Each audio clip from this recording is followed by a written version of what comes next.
We need to begin by defining what is learning. Learning and conditioning are oftentimes used interchangeably, and for the intents and purposes of this particular section, they are relatively interchangeable. Learning is a relatively permanent change in behavior due to experience. That experience can be something that someone actually engages in, or it can be cognitive learning, such as reading a book or listening to a lecture. The change in behavior due to that experience primarily comes from the fact that a person can no longer re-experience something for the first time, and therefore they're never going to act on that initial experience again. They're always going to react with the new information that they have. Using a term that we'll later understand a little bit better, the stimulus to the new experience can never be neutral after the first time that it's experienced. When we're looking at classical conditioning, the individual that we're going to first study is a gentleman by the name of Ivan Pavlov, a late 1800, early 1900 Russian physiologist who is credited with discovering classical, or otherwise known as respondent, conditioning. The classical conditioning that came about from Pavlov's experiments were derived from experience that Pavlov had with his lab assistants when they were trying to determine how much saliva dogs produced when presented with a stimuli of food. The saliva, or drooling, that came from the dogs was a reflexive act. They didn't need to learn that they were going to drool if food was presented to them. The stimuli was the food, the drooling was the response, and it was relatively reflexive. So we need to understand some of the classic concepts that are in classical conditioning. The two biggest terms that you need to understand are response and stimuli. Stimuli is what acts on the organism that's being conditioned, and response is the behavior that is directly correlated to the stimulus. So in the situation with Pavlov's dogs, meat or food was presented to the dog, which is a stimulus, it's acting upon the dog, and the response was for them to drool or salivate. It is something that they did in direct response to the stimulus. These are considered to be unconditioned stimuli and responses. Dogs from the age of a puppy to the age of an old dog are going to do the same thing when presented with food that they like. The stimulus is food, the response is drooling or panting or showing some form of desire. No learning needs to occur for this to occur in the dog. On the other hand, conditioned learning is when the stimulus and response are paired with an unconditioned stimulus which elicits an unconditioned response. Now remember that term, elicit. An unconditioned stimulus, an unlearned stimulus, elicits an unconditioned response, which means that it brings about with no prior learning. The stimulus, the learned stimulus, will bring about a response after the conditioning has been acquired. So acquisition has to take place for a conditioned stimulus and response relationship, whereas an unconditioned stimulus and unconditioned response are elicited. In this scenario, we can ring a bell right when the dog is seeing or sensing the meat or the food that is being given. And so those two things become paired. Prior to any pairing, if you were to just ring a bell in front of a dog, they're not going to necessarily do anything. They may pay attention, they're going to hear it, but they're not going to do anything in regards to digestion. And so ringing a bell in this respect is a neutral stimulus. You pair the neutral stimulus with the unconditioned or unlearned stimulus of food, and eventually the dog starts to see that these two things are related. Once the dog automatically responds the same way to the bell as the dog does to the food, then acquisition has occurred and the bell has gone from being a neutral stimulus to a conditioned stimulus, which brings about a conditioned response. You ring the bell, the dog starts to drool. And so as we can see, many different things are actually going to be brought about by classical conditioning. We experience an unpleasant environment at the dentist, and so anytime we think about the dentist or we go to the dentist, we start to automatically have unpleasant experiences. We see a truck that is playing jingling music going down the road, and we automatically assume that there's ice cream, and we start to have hunger pangs for ice cream. These are classically conditioned behaviors. So let's walk through this one more time. Before conditioning, the dog doesn't respond at all to the bell. During conditioning, with the food, which is unconditioned, and the dog drools. The dog is not drooling to the bell, the dog is drooling to the unconditioned stimulus, which is the dog food. Times of putting those two things together, the conditioned stimulus, the former neutral stimulus, the bell, is presented and the dog drools because of the combining that has happened, the conditioning that has happened. The concepts of generalization and discrimination are the extent to which the conditioned stimulus is bigger or smaller or the same as the original neutral stimulus. What that means is, if in the example that we just showed, if the exact bell with the exact same tone was required to get the dog to drool, but if a different bell, like a bell from a church tower, was rung and the dog didn't drool, that would be discrimination. It's very discriminating to the tone of the bell. But if any bell tone makes the dog drool, that's a generalization. So, for example, if you were walking home from school one day and a large black and brown Rottweiler came running after you, you would experience physiological fear and you would start to run. That is going to be something that is probably going to be classically conditioned in you, that if you see a dog as you're on your walk home, you're going to start to feel a little anxious and you may even start to run without even the dog approaching you. If the dog that you see the next day is another Rottweiler and you have the same reaction, we don't know whether you've generalized or discriminated. However, if you see a Chihuahua on the way home and you start to have the same physiological reaction and you run away, you have generalized to almost all dogs that you were scared of it. But if you see a Doberman the next day and you're fine, well, then you've discriminated down to a very specific dog, a specific breed and a specific look. So how do we get rid of these classically conditioned behaviors? Well, we need to start with the idea that once something is conditioned, it can never go back to being neutral, but the conditioned stimulus may not bring about the conditioned response as readily.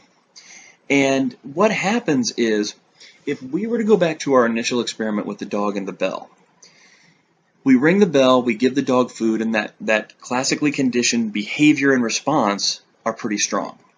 However, if we go for 2 or 3 months where we just walk around and ring the bell in front of the dog, but never give it the unconditioned stimulus of the food along with it, eventually that correlation is going to go away. That process is called extinction. As you give the conditioned stimulus by itself, you just ring the bell, but you don't give the dog any payoff, eventually it's going to stop. It's going to slowly start to stop salivating until it's pretty much gone. Now, what we need to be really careful with these things is that what will happen is, out of nowhere, spontaneous recovery occurs. And the conditioned stimulus, the ringing bell alone, just automatically brings back this conditioned response. In a little bit, we're going to talk about conditioned emotional responses, and where we see that very frequently is with phobias. So think about if you had a phobia to dogs, the aforementioned, Doberman, but we presented you with Doberman after Doberman after Doberman, and they never chased you, so your fear started to go through extinction, but 5 years down the road, you see a Doberman along the road, and you just start freaking out. It's not because that particular dog may have been startling. It was because spontaneous recovery occurred and the conditioned stimulus brought back the conditioned response out of nowhere. Remember, spontaneous means that it came out of nowhere. Recovery means that it's coming back. And if we look at extinction, just think about the dinosaurs. Eventually they went away, just like our conditioned response goes away to the conditioned stimulus if we stop pairing it with the unconditioned stimulus. So finally, we're going to talk about conditioned emotional responses. We've already mentioned that a lot of phobias are actually caused by CERs, but I want to walk through this step by step. It's not significantly different than regular conditioned responses, but it's purely emotional. So in this scenario, we have an individual who is kissing another individual. And the response, the physiological response, is going to be a racing heart, maybe sweaty palms, excitement. The kiss is going to lead to a racing heart. This will happen even with somebody who's not all that romantically interested in the other person. We tend to think that people who are kissing are going to be somewhat romantically interested in each other, but the kiss may not be a result of strong romantic interest. It'll still have the racing heart. However, even if they're not all that interested in each other, if you had the kiss that led to the racing heart, then later you see the same person, you're going to then have the conditioned emotional response of sight of the person leading to the racing heart. It's not the fact that you're expecting a kiss. It's not even the fact that you may still have that same feeling for the person that you had at the very beginning, but the sight of that individual will lead to a racing heart. Before anybody gets really excited about how great this is, there is another side to it, in that if you are having a bad experience with somebody, if you're having a fight with somebody and you get angry, so instead of kissing leading to a racing heart, arguing leads to anger. And so the sight of that individual is automatically going to give you anger, because you're seeing them and you're being reminded of the bad feelings that you had while you were fighting. So while these things can be good, sometimes they can backfire on us. Now that we understand the basic concepts of classical conditioning, let's try it out together. Watch the following video and try to identify what the neutral stimulus is, what the unconditioned stimulus is, and what the conditioned stimulus and responses are.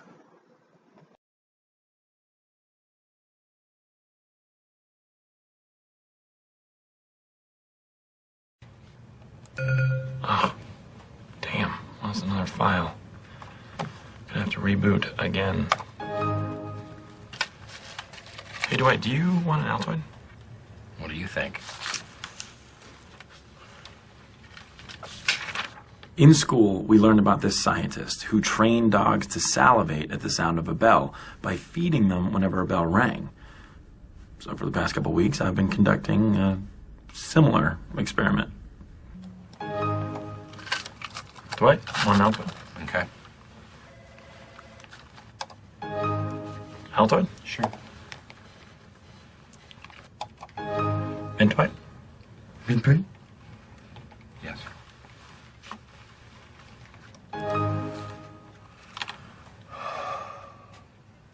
What are you doing? What? I don't know. Well, my mouth tastes so bad all of a sudden. Ugh. After viewing the video, take a moment and try to answer the following questions. What is the neutral stimulus? What is the unconditioned stimulus? And what is the unconditioned response? Obviously, there would be two other questions here that you could ask yourself, which is, what is the conditioned stimulus and what is the conditioned response? Take a moment and try to answer these questions for yourself.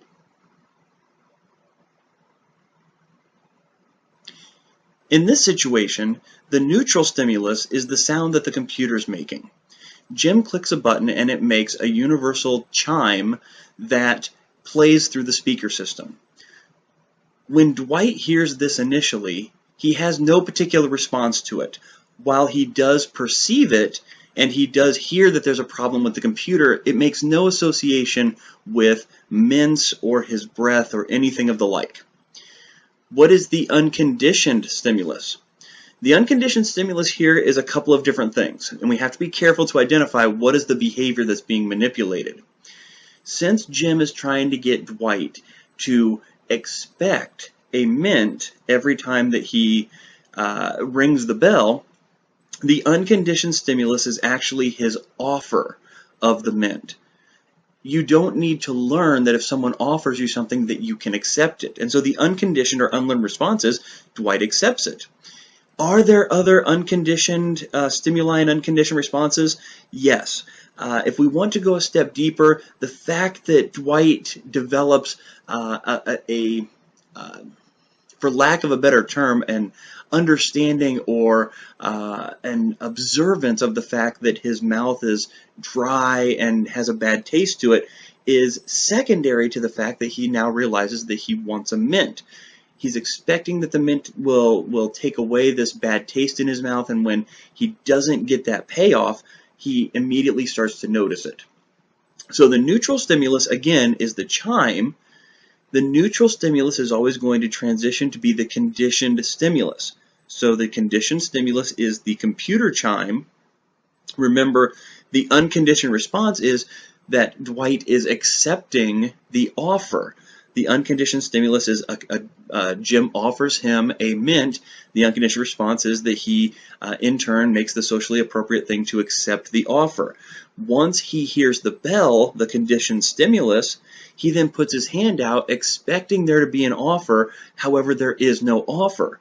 This is almost identical to Pavlov's original study in that dogs hear the bell and then they are presented with food over and over and over. After acquisition occurs, then the dogs start to salivate because of the expectation that the food is going to follow. When Dwight puts out his hand, he's expecting the mint, and it doesn't come from Jim because he actually did not make that official offer.